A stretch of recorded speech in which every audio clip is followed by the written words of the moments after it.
السلام عليكم ورحمة الله وبركاته. ازيكم اخواتي اصحابي عاملين ايه؟ اهلا بيكم في فيديو جديد في قناتي وقناتكم جوعتني. النهارده ان شاء الله هنعمل مع بعض اللحمة شرايح بس بصوص الدمجلاس، حاجة كده روعة.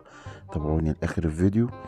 صلوا على النبي يلا، واشتركوا في القناة اللي ما اشتركش، وفعلوا زر الجرس واعملوا لايك للفيديو. ويلا بينا، تعالى اقول لكم بتتعمل ازاي.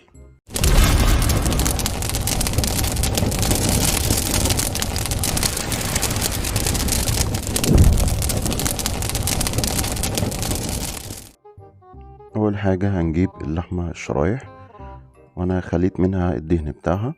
هنجيب بصلاية ونقطعها حتت صغيرة جدا، والمشروم هو كمان هنقطعه حتت صغيرة. وهنجيب الطاسة نحط فيها شوية زيت ومعلقة زبدة. بعد كده هننزل اللحمة بتاعتنا في الزبدة تتحمر.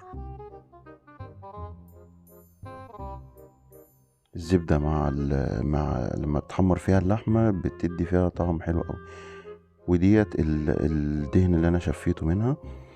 وهنحط زعتر، وهنحط الروزماري، ونرش رشة صغيرة من الملح والفلفل، وما نكترش عشان الدمجلاس بيبقى ميزز برضو. اول ما نلاقيها من تحت كده خدت الوش واتحمرت، هنجيب حلة نحط فيها شوية زيت وحتة زبدة عشان نعمل صوص الدمجلاس. هنحط البصلاية اللي قطعناها وهنقلبها شوية. بعد كده نحط شوية توم مفروم. بعد كده المشروم اللي احنا قطعناه. وده صوص الدمجلاس هندوبه بشوية مية. بعد كده نرجع ان احنا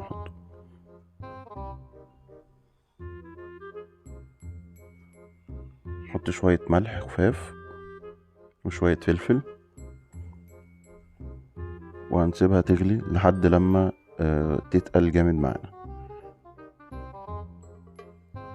هنيجي في الطاسة اللي احنا كنا حاطين فيها اللحمة ونحط عليها صوص الدمجلاس، ونسيبها غلوة كده واحدة مع بعض.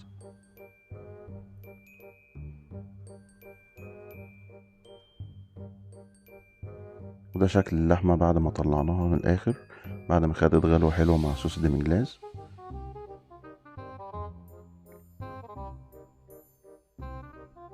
جربوها وقولوا لي رأيكم فيها ايه. بجد تحفة، طعمها كان جميل جدا. يلا متنسوش تشتركوا في القناة وتعملوا لايك للفيديو. سلام.